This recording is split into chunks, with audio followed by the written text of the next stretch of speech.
Hi, it's Mark Marmer from Signature Electric.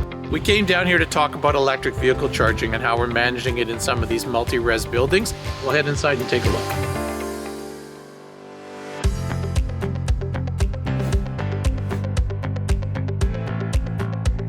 We're usually either hearing from a property manager, perhaps a board member, a committee, and they're asking about electric vehicle charging. A lot of times they just have a vague idea of what they want to do and they're looking for our guidance.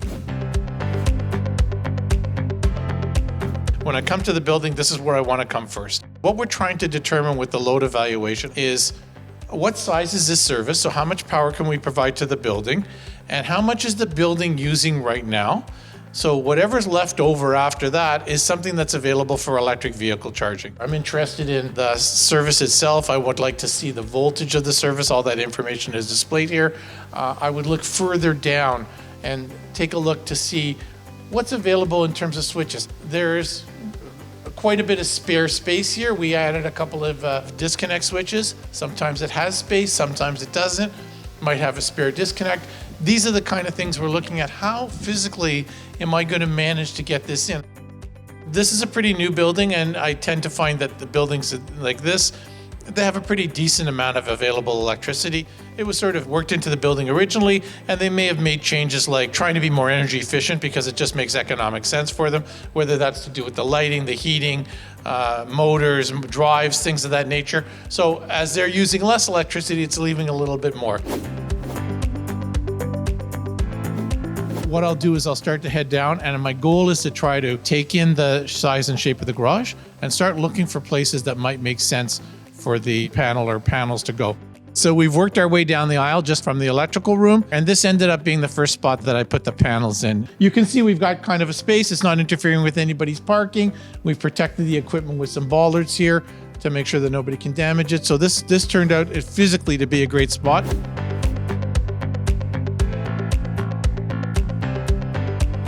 So what's happening is we've got the power coming in, we've got it transforming down to the 208, which is the voltage that the chargers operate at, and then into this panel. So the panel, we use intentionally a fairly large panel. The panel can handle either 20 or 30 chargers, depending on how many breakers we put into the panel.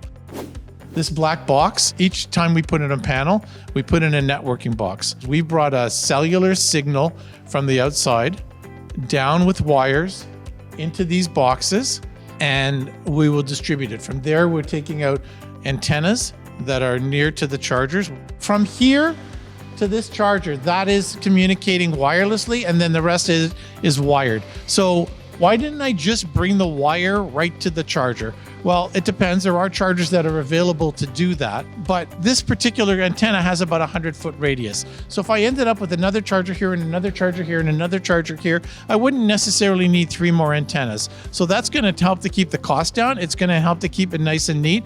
But imagine, and it does happen in the new builds, we have 20 chargers in a row. If I have 20 cables in a row, we have a massive piece of cabling where I could have managed that with just 2 of these antennas. So our thought is always to neat, efficient, and cost-effective. This is part of that system. We're using what we call network chargers. A network charger means that the charger can communicate with the internet. The reason that we do this is to engage a third party. There's a variety of third parties that can control these chargers because we want a few things from them. One of them we want is some kind of security, tap card authentication, so that nobody else is using my charger, or maybe I tap my card and I'm good to go. The other thing is we would like to have third-party billing. The energy that's being used here, you saw it, is coming from the condominium corporation, and these people are using it individually for their vehicles. We want that energy and the cost of that to be billed to the person and returned back to the corporation. The nice part of it is it's all open.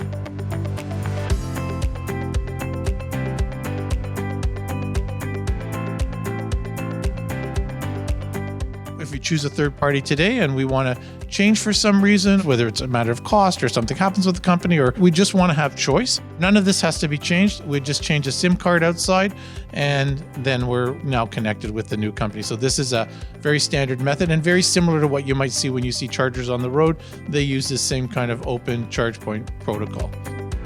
This location has 13 chargers. That's a pretty decent amount of chargers at the moment. These are standard J1772 connectors that fit every car. If it's a Tesla, they'll use a small adapter that either comes with the car or you can buy it. So it ultimately works for everybody. These chargers, we have them branded. We also wanted them to be white so that they would match. Most garages like this garage are white, so we want it to look good. The other thing is there are other network chargers available. So why did I choose these chargers? Partly it's availability, reliability, price, and size. Look at the way these two stations were installed. Everything is in line, everything follows, the boxes are aligned, the charger cables are aligned, the holsters are aligned. Everything looks good. And if you look down, that's the same thing is replicated on the next column over. Everything that we're doing is a thought to the fact that this is going to live with the condo forever. This is on the P2 level. There's a P1 level and there's a P3 level. We will, as part of the setup of each of the panels, take a pipe. One of these pipes is going upstairs with the box and the other one's going down. So imagine somebody who's parking just below me. We can just bring the wiring to the box and then up into the panel.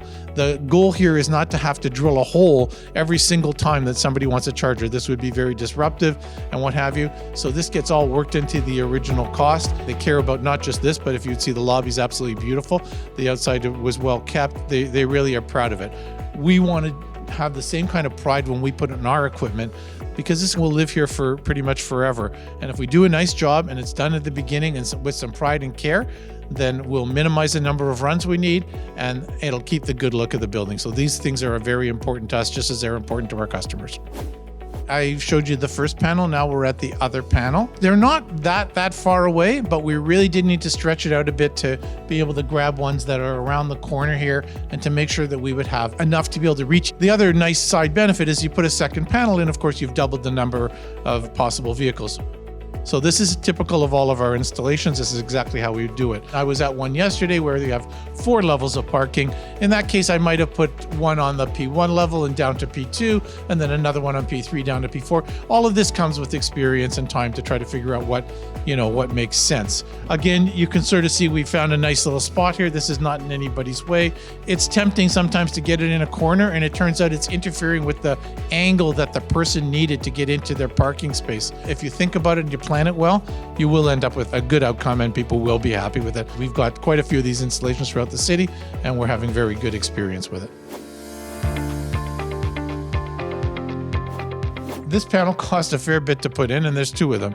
We would like it to serve as many people as we possibly can. And I mentioned at the beginning that we only have so much electricity. So how can we use as many vehicles as possible using the least amount of electricity? What we're doing is we're using dynamic load management. We put enough breakers in here for 20 chargers, but we've got lots of space here. We could put in 30 chargers. What we can do is we can spread it out and allow for more than the panel would normally handle, maybe 2 times or 3 times what the panel can handle. The chargers are designed through a standard language to be able to increase and decrease the output of the charger. So when we have more people coming, we can lower down the output temporarily while we still get everybody charged. We call it a ratio. So if the panel could have handled 10 vehicles, if 20 is a 2-to-1 ratio, 30 was a 3-to-1 ratio, just sharing it a little bit more. And you can imagine there's people that charge during the day that don't need charging at night, people that don't charge every day, people that only need a little bit of electricity. Some of us need a little bit more. These people are having the same exact experience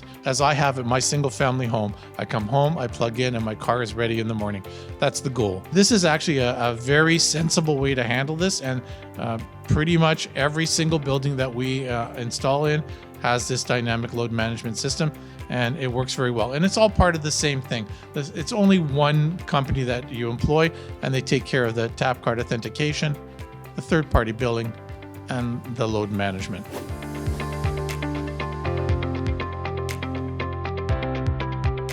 Somebody wanted a charger in their spot, so we'll look to see where is the nearest panel. We'll provide them with a price for running the conduits that you can see and the charger itself. And this would be something the owner would pay for. And in fact, these chargers would be carried on their title so that when they sold their place, if this space was sold with it, the charger will continue to be part of that, and they'll be responsible for this. So this is very typical in every location. What used to happen was we would put in the panels, and then 2 people would want a charger, and then 6 months later 2 more people, and a year later another person would take it. This is not typical of what's happening now. We are putting in the panels, and they have a list of 8, 10, 12 people that want chargers right away. So it's just an indication of where things are going with vehicles, in the mindset of people that their next vehicle will be electric, or very much in the mindset that this installation is simply an amenity that's adding value to their suite. They feel that there will be a limited number and that they should be getting in on the ground floor of this to begin with. And frankly speaking, the prices of material and everything have been rising. I would send the same message to boards that are thinking about doing the infrastructure, where now it really matters. The prices of transformers, wire, conduit, these things are rising. So, if you're doing it, just keep moving. If you're in the process, keep moving, keep moving. I just wanted to thank the manager and the board and the residents of the Shores for trusting us and for let alone allowing us to shoot this video, but trusting us with their important building, knowing that we would take good care of them with their EV charging. I'm glad that this is working out, and I'm glad to be doing this for this building, and we'd be happy to be doing it for your building. We've got more videos like this. You could see them on our YouTube channel, youtube.com/signatureelectric. Visit our website. We've got all kinds of great ways for you to interact there.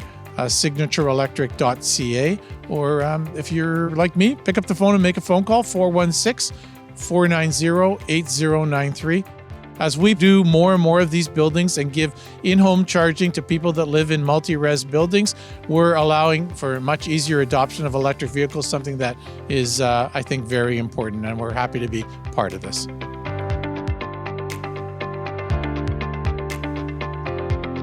We need electric Kubotas for moving around the garbage bins. That's going to come in the future. This would be perfect for electrification. So it'll come in time.